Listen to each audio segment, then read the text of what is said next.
Hello and welcome to Small Town Big Business, a podcast about doing big business in small town rural America. We're glad to have you with us. I'm Jennifer Olson. I'm the Director of Business Development for the City of Marion. And I'm Russell Williams. I'm Director of Ethos. Ethos is a small business incubator. We offer co-working spaces and also do training and development for small businesses and nonprofits. We're here in downtown Marion, Illinois on the historic Tower Square Plaza. Thank you for joining us today. And thank you to our sponsors for sponsoring the Small Town Big Business podcast. So a shout out to Arcadia Wealth Group, Black Diamond Harley Davidson and RV, Fowler Heating and Cooling, the Swinford Media Group, Watermark Auto Group Foundation, Banterra Bank, and also Southern Illinois Now. With us today, super excited to have two awesome people from SIU, maybe a little bit different than how we usually do it in terms of entrepreneurs and business owners, but SIU's doing a great job getting plugged into the business community. So welcome Tim Leonard, Kat Martin. Can you just introduce yourselves and talk a little bit about what you're trying to do? Kat Martin. I'm the Senior Associate Athletic Director for Development for Saluki Athletics. I'm in my second year here in this role. Came back after a 16-year coaching career. That included time here at SIU. I coached under Cindy Stein 2013 through 17, so just love being a Saluki. Love it. Tim Leonard, Athletics Director, and I just do whatever Kat tells me to do. There you go. I have seen that in action. That's true. That is true sometimes. Well, what's going on at SIU? So, ton of changes, obviously, in the college landscape. NIL, students getting paid. I mean, we could go on about that. Talk a little bit about what SIU's, kind of focused on now. What's the current kind of, what are you guys working on?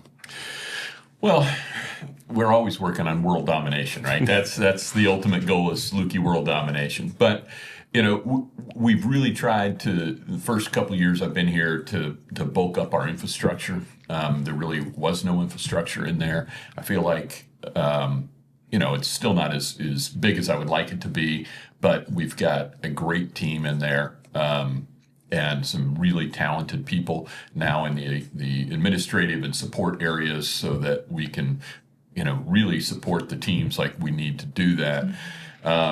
And now the big focus is, okay, we have got to generate more income, more revenue, which has always been the goal. But it was kind of hard when we didn't even have an infrastructure in place to allow us to go out and do that. And Kat, as she's mentioned, has been, what did you say it was, a year and a half, 2 years? Yeah, almost 2. I mean, she just crushing it. I mean, she just comes in and hits the ground running. And so a lot more to do in our fundraising area. We need to get her some help and support, but she is off and running and couldn't be more pleased with the job that she's doing. And then we're obviously trying to do that in a lot of our revenue areas, is take a look at how are we operating. We've got to do it differently because we have to do it better. And as I tell the chancellor all the time, I'm less concerned about Scott Nagy and his staff building a top-level basketball program that'll get us back to the NCAA tournament on a consistent basis. I'm fairly confident that's going to happen. My biggest concern is how are we going to monetize it at a level it's never been monetized before? Because that's the challenge in front of us. And we're going to have to figure that out. We're going to have to get the right infrastructure in place. We're going to have to take some risks, and we have got to be able to operate differently than we've ever operated before to do that. Yeah. On your background, Tim, Kat, you mentioned a little bit about yours. Can you talk a little bit about where you came from? I know you're not a Saluki or Southern Illinois guy naturally. Yeah, I couldn't get it into school here, so no, I'm originally. I'm originally from Southern Idaho. That's where I grew up, Twin Falls, Idaho. It's where Evel Knievel attempted to jump the canyon. Excellent, remember? Yeah. I do. I remember watching it live. Yeah. So anyway, that's the hometown, and then went to school at Boise State, but ironically started my career 30-some years ago at Illinois State. So in the state of Illinois, yes, I say that now. But really enjoyed my time in Illinois. Enjoyed the Missouri Valley Conference. Always liked coming down to Southern, mainly because of the scenic beauty, but also because of the fan base. Right, Southern's always had best fan base in the Valley, and so anyway, but. From there, went back to my alma mater for a couple of years. I thought it was going to be my longest and final stop, and turns out it was my shortest. It's just the way life works. And then went down to UCF, was down there for almost 10 years, and boy, it made a huge impact on me down there. The things that we did down there, being a key part of that team, and learning from great people down there. Guy that I consider my mentor, Steve Orsini. The president down there, Dr. John Hitt. I mean, there were just so many visionaries and great people, because when I was there, that place was nothing. And by the time I left, it was something pretty special. So learned a lot there. Spent some time at SMU in Dallas, and then became the AD at Towson University out in Baltimore.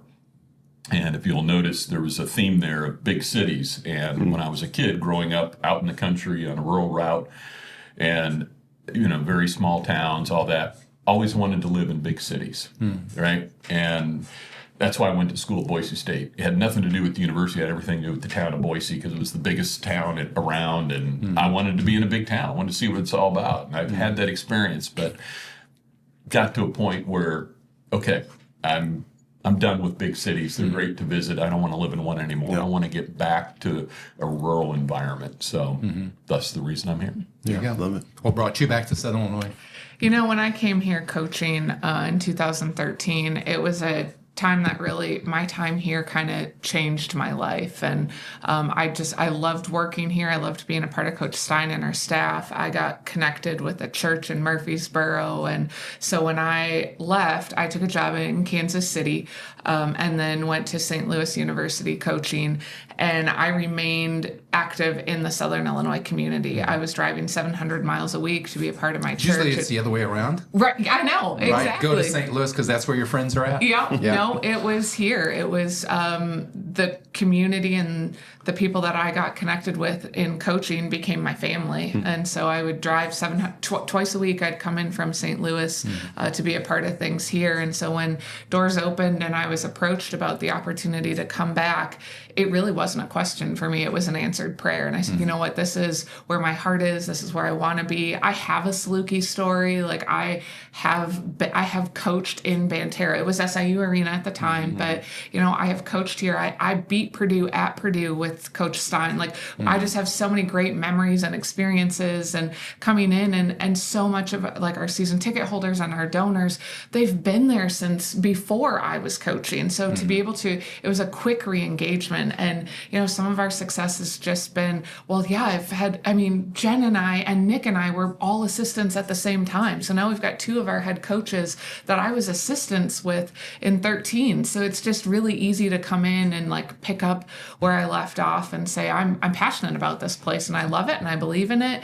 And to me, it's not selling a vision, it's sharing a story and sharing life experiences. And what makes the people so different here? Because I'm season ticket holder, basketball and football. I watch you walk through Banterra Center. You can't get two steps without being stopped. Oh, hey, how's it going? Oh, hey, how's it going? That's you up and down the stairs. Yeah. What is it about the people here that make it kind of feel like a family? It's just people care. They want to be here. They want to be a part of it. They believe in our student athletes. They believe in our coaches and our administration, and they're all in. And so when they're giving everything that they can of their hearts and their time and their commitment and even their financial gifts, you want to give back and to appreciate. And so to me, like game day, I put on about 5 miles a game, like my watches, my steps, absolutely. But I just want to make sure I see everybody, thank them, let them know we see them there, we appreciate it, our student athletes appreciate it.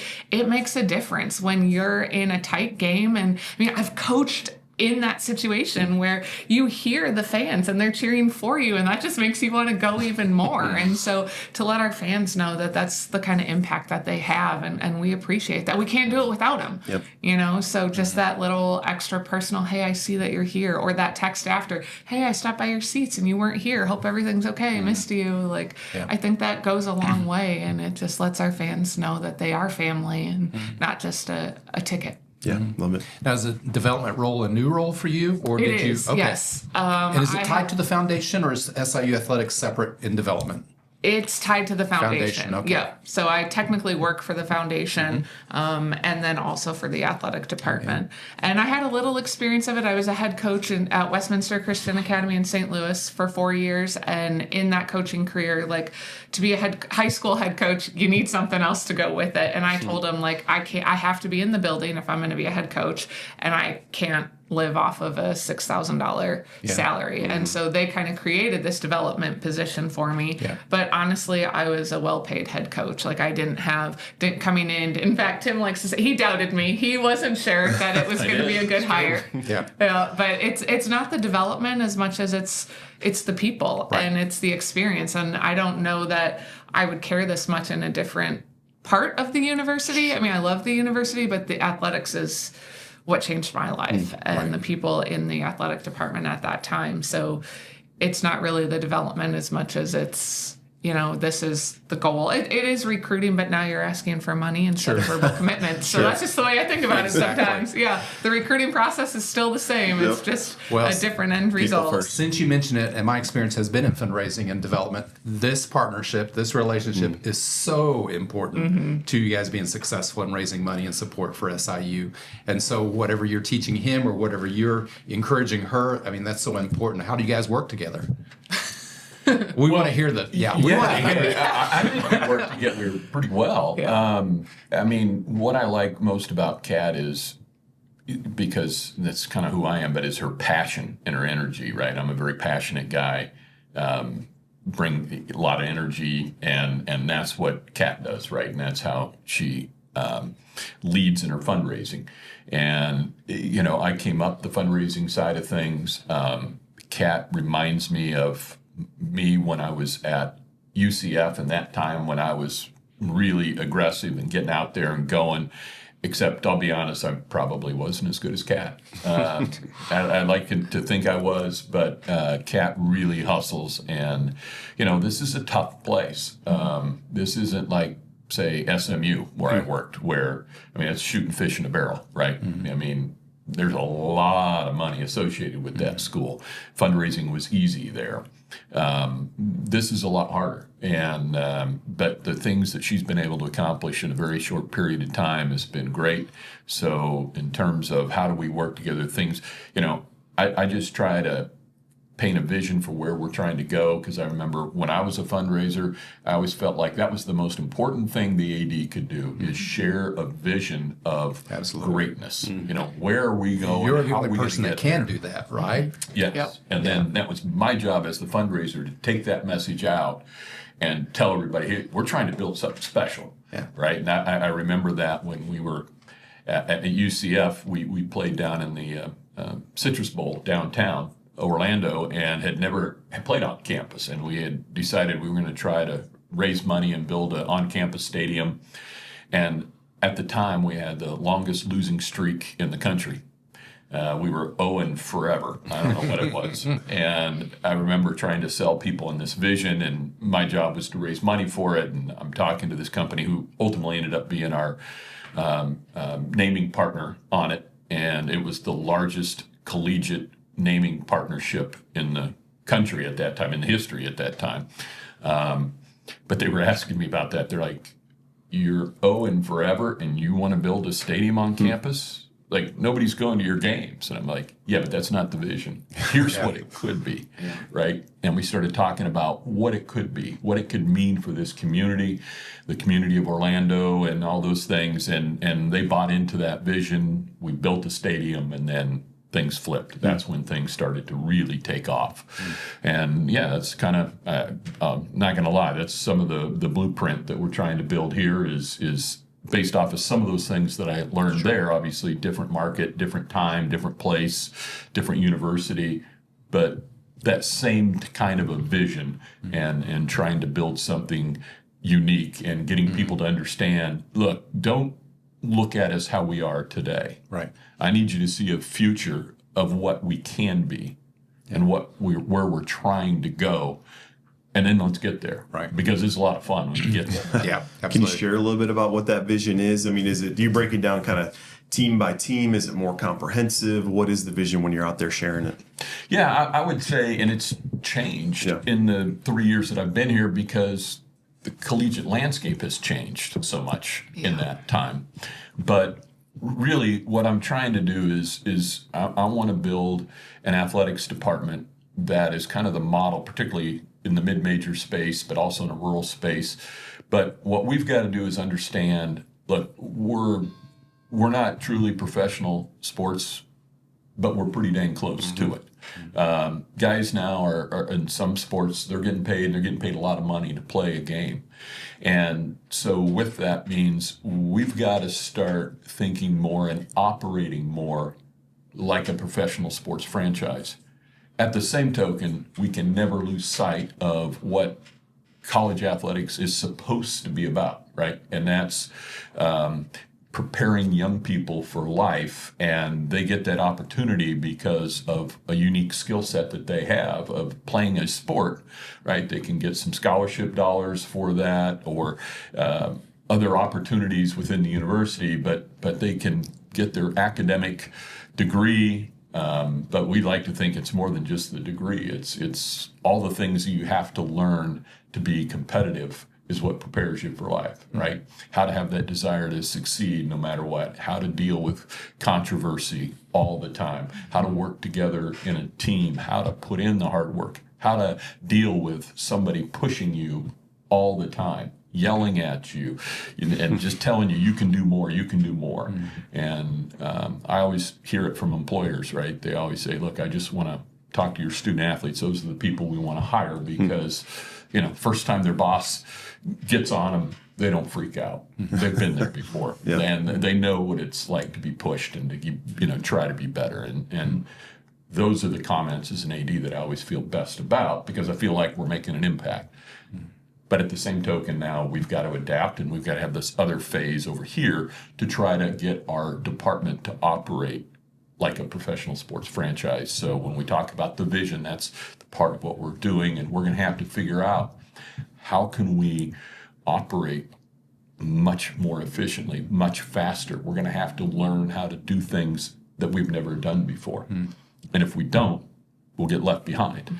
Kind of at the same time that other universities are trying to figure it out too. Like there isn't that long blueprint of how to do this thing because everybody's changing so quickly. All the regulations are changing, so that's got to make it challenging. Yes, 100%. And kind of from Kat and I, one of our early visits that we went out and started seeing people on the road, former women's basketball player Susan Wright. We were meeting with her in Nashville, and she's CEO of some companies and has done really, really well. And I was just blown away by how just impressive she is in her business acumen and her leadership. And we were talking about all the changes, and the phrase that she told me that has really stuck with me is, Tim, it's not the big that are going to eat the little. It's the fast that'll eat the slow. So don't be slow.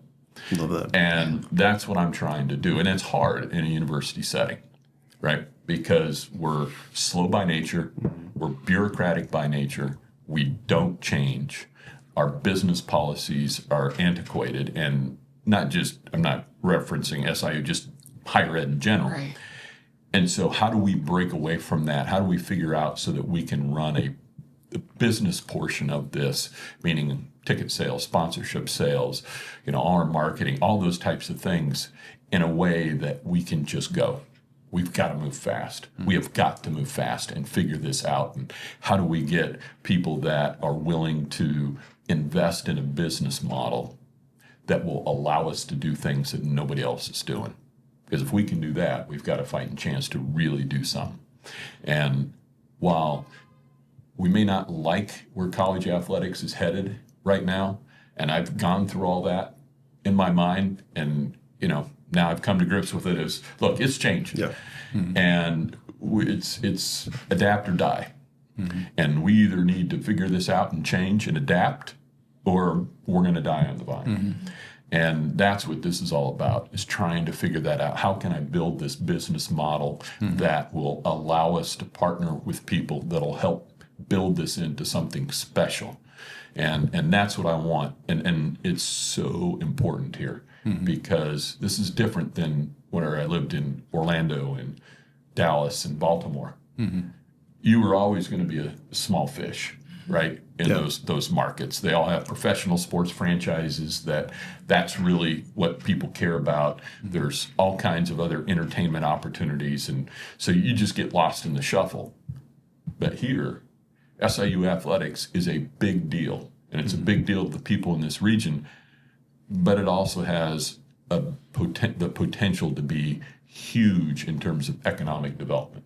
Just like, if you took the Cardinals out of St. Louis, what that would do to their economy, right? And that's what we have to start looking at. This is how can we turn the Salukis into our, the Little Egypt version of a professional sports franchise, and how do we monetize that? How do we get people to just come from all over, and the impact that would make to this region?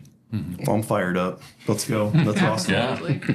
Kat, have you seen businesses step up? So it might not be fishing in a barrel around in Southern Illinois, but how have you seen business owners, entrepreneurs, former Salukis kind of step up? Yeah, I think especially in the former Saluki area, there's so much pride in being a Saluki, and once a Saluki, always a Saluki. Salukis want to give back. They want to help. They want to be a part of what is going on at the university. And we're seeing, especially in the NIL now, just different opportunities for businesses to get involved in different ways. And so like Banterra is really just kind of setting the tone for all of our local businesses. They've come in and they're doing NIL work with our student athletes. We have 3 men's basketball and 1 softball player that are Banterra ambassadors. And, we have other local companies that are saying, hey, we want to be a part of this, or we want, your student athletes to represent what we do. Quattros works with softball. And, so we've just got a lot of those opportunities where it may, for some of our small and local businesses, it may seem a little overwhelming. Like, well, I can't do what Banterra does, or I can't do this, or I can't do that. Yeah, but you can give, a monthly something for a student athlete and be a part of NIL, or you can do an ad, or you can, work with us, work with Saluki Sports Properties in Learfield. Like, there are just so many opportunities to be present and be engaged and to support the department directly or indirectly through NIL and student athletes. And that's so important. And it's encouraging when you look in Banterra Center and you see all of the different advertisements, or you see the ads that your student athletes are on. And, it feels good for our student athletes. It feels good for our administration. It's like you're a part of that. And so any way that our businesses want to link up with our athletic department, with the university, with our student athletes, it's just always really encouraging. And there are plenty of opportunities at every level. Yeah, that's cool. Cool. Well, NIL is a huge change. I can't keep up with those changes, so you can speak more about that. But also conference alignment and the transfer portal, I can't keep up with that either. So how does SIU navigate that? Yeah, I can't keep up. So, it changes all the time. The biggest thing is we have to be as strategic as possible, right? So now in this new landscape, we can, starting July 1, we can pay student athletes directly from the university. We can use our marketing dollars, fundraising dollars, ticket dollars, all those types of things. If you look at the biggest programs, the Ohio States, the Michigans of the world, right? Because of the House settlement, we're all now allowed to pay up to $21 million a year. I think it's 20.5. Obviously, that's our entire budget, so we're not in a position to do that yet. Right? Right. Exactly. Yet. But what we're trying to focus in on is where is it going to make the biggest impact for us, and where are we trying to be most competitive? And we talk about this all the time with our staff and our coaches of, look, I get it. Investment and winning go hand in hand. It's hard to win if you're not committed and you're not investing. But we're not in a position where we can just say, hey, look, we're going to be great in everything. That's the goal. But we got to be strategic. So right now, obviously, we're doing a lot with our basketball program, and that's where we're spending the vast majority. But I'm hoping right behind that, we're investing in softball as much as we possibly can, mainly because they're good. They're up there, right? They kind of set the gold standard for what all of our programs need to be like.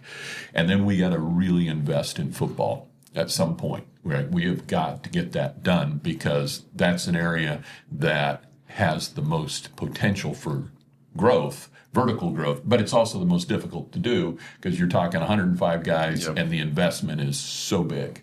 But I do think, I do, in my mind, I see a day when we can have the stadium, we have to expand it.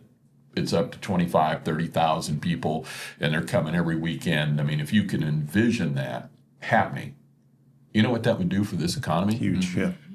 Yes, it'd be huge. Yep.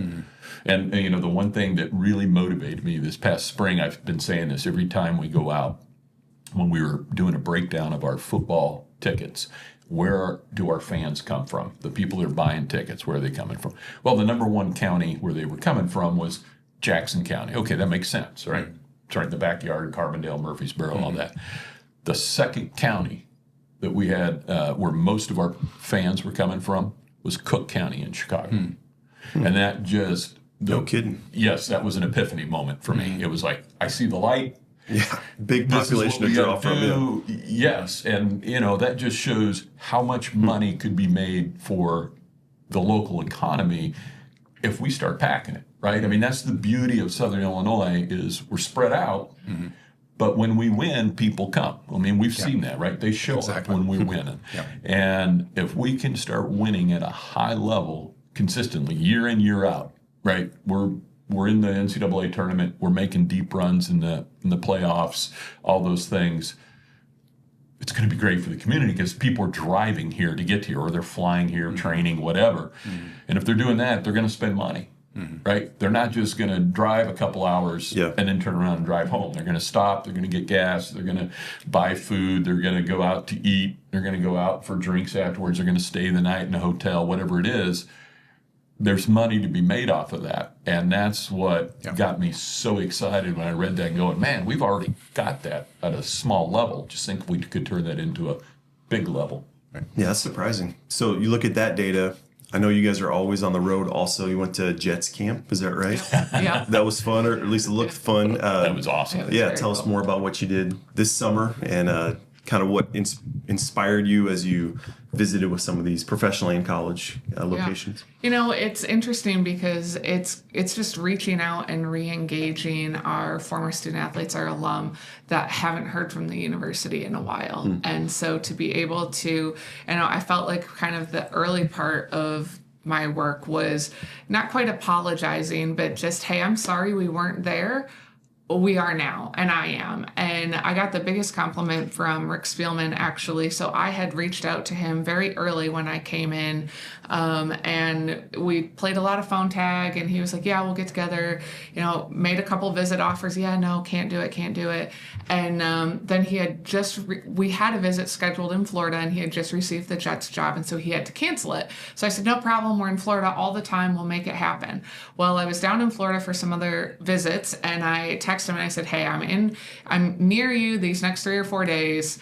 Can we get together? He said, I feel like I owe you something. Like, you're very persistent. I said, thank you. He said, I feel like I owe you something. So he said, where do you want to meet? And I said, you tell me, I'll come to you. We'll make it happen. And so he invited me to lunch on the island, and we had lunch. And he later came back and said, the fact that I went to him, to the island, changed everything for him. That I could have said, hey, meet me here, somewhere that was convenient. And I think a lot of what is important for our former student athletes is that we go the extra mile, and that we show that, it wasn't convenient for me, but it was worth it. And that going to the island for lunch led to an opportunity to go to Jets camp with him, to, we had a 4-hour dinner with him, and led to his first gift to Saluki football. And He did say when he made that gift, there will be more. And so I think it's just really like letting our former student athletes know that we care and that we want to hear from them. And it's not just always asking for money.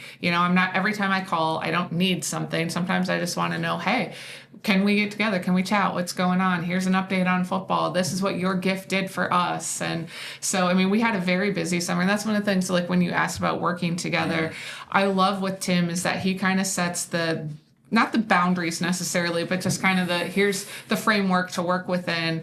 He gives me a lot of independence and a lot of trust to do that work. But then he's also, hey, Tim, I've got us booked for this, this, and this. All right, give Tequila my flight information. Like, let's make it happen. And so I had him across the country this summer, and he was willing. And I think that's so important when your AD is willing to follow you and say, like, he does a fantastic job leading, but then he also lets me lead in my area and follows my lead. And so it was a lot of fun this summer seeing Walt Frazier, Rick Spielman. We went and visited Charlotte West and just some of our pioneers in Saluki athletics. So. No, that's cool because there's always another story about somebody going pro.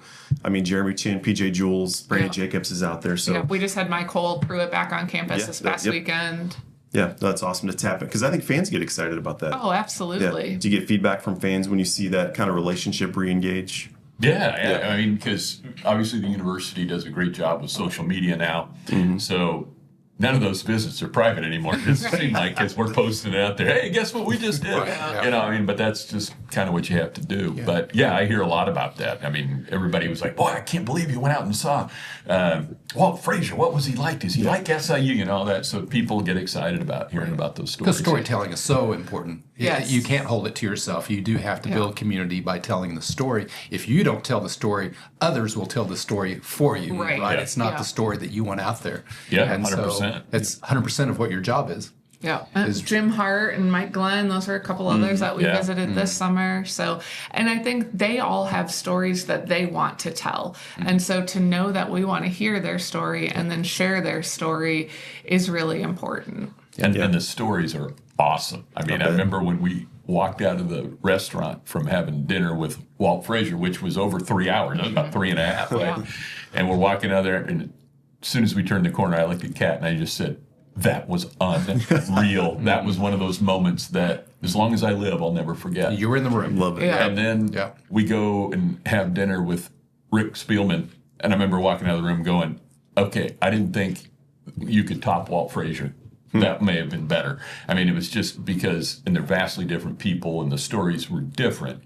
I mean, Rick, I still get goosebumps thinking about it. I mean, his knowledge and understanding. I mean, just that guy is really good. I mean, really sharp, really impressive. And I remember feeling very not worthy around him, if that makes sense. I mean, he didn't do anything to like do that. It's just how impressive he is and the job that he's done. It was motivational for me to say, good Lord, I got to be better. It's getting really good. So. No, it's awesome. Good. Well, other than buying tickets, what can the local community do for SIU Athletics? You know, I'll step in there and I'll say, I mean, I think the biggest thing is getting people to understand how big this could be if we're all working together. Right? And yes, we need all the local businesses to be buying tickets, but I also need them to be telling everybody else, buy tickets, right? We've got to be promoting this because we all benefit from this. Just like the people that are coming to the games, we're trying to tell them, go out into the community, you know, eat dinner here in the region, buy your gas in the region, buy your groceries, you know, whatever it is while you're here and out and about. And, because we all benefit from this. So we all got to be working together because nothing would be better for this university than a strong, healthy economy in Southern Illinois. And I feel like we can play a big part in that. So the more that people get engaged and get involved and come to the games, it just helps us and it helps us win. And winning is powerful. I mean, I don't know that people understand how powerful winning is. And we haven't been doing a lot of winning here lately. Well, doesn't that cascade like down into, you know, student athlete visits when coaches are trying to get these kids to come down, check out a game? I mean, you want the place to be packed. You want to see a win. There were some basketball wins last year with Walsh and the kind of sitting down there watching games. So that has to help, right? I feel like it all kind of a trickle effect. Yeah, absolutely. Yeah, and big crowds, obviously, that does a lot to help with that, right? And that's the one thing that everybody talks about is SIU's fan base.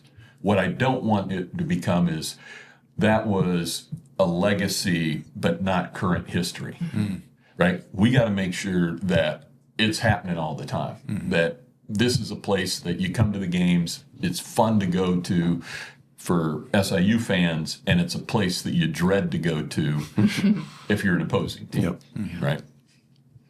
Kat, what about on the women's sports side? Obviously, huge passion for that. Where do you see that going? How invested are you in trying to kind of prop up those sports? I mean, a lot of success early on, especially for soccer and volleyball. And where do you see that going? Yeah.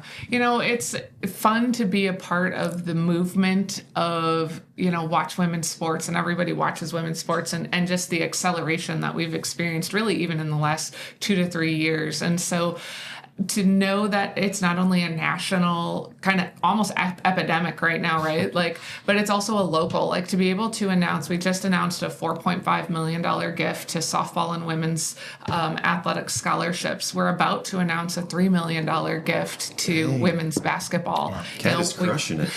We've got some big proposals out for women's volleyball. You bring in a new head coach and you go to your alum and you say, hey, this is what she wants to do. This is her vision. Will you be a part of it? And it's exciting, and it's an honor. And I know, I have coached here, so to know the impact of those gifts, those scholarships, I wasn't coaching during RevShare, but to know the equivalence of that impact and to know just what it does is incredible. These scholarship opportunities and these playing experiences, enhancing these experiences, it's literally life-changing. And my life was changed by Saluki Athletics as a coach. And so I've seen Cartasia Macklin, Rashonda Napier, Kylie Gablehausen, Diana Pierre, all of our phenomenal alum and what they're doing now. In fact, I just got a text last week from Kylie Gablehausen, who's one of our all-time leading scorers, and she just had a baby and she wanted me to know. And, cool. Sending pictures, and I'm going to go, it's just,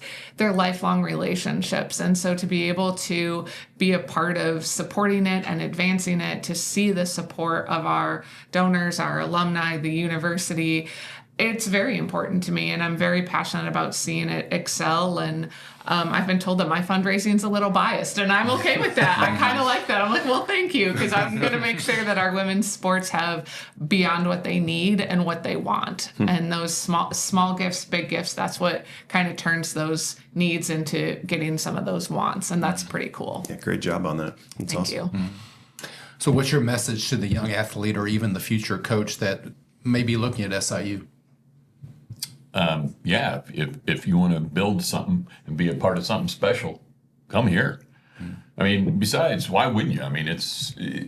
It's interesting. I've learned that Carbondale may not be for everybody, but it certainly was right for me. And that's what you got to look for, right? Are people that like this kind of an atmosphere, who can come here and, like I say, if you come and play sports at SIU, you're going to be a big deal in this community, right? Whether it's a coach, Coach Nagy and I talk about that all the time about, when you become the basketball coach at SIU, everybody's going to know who you are. Everybody's going to watch every move you make. And in a lot of ways, you're the most visible and in some ways the most important person in this region.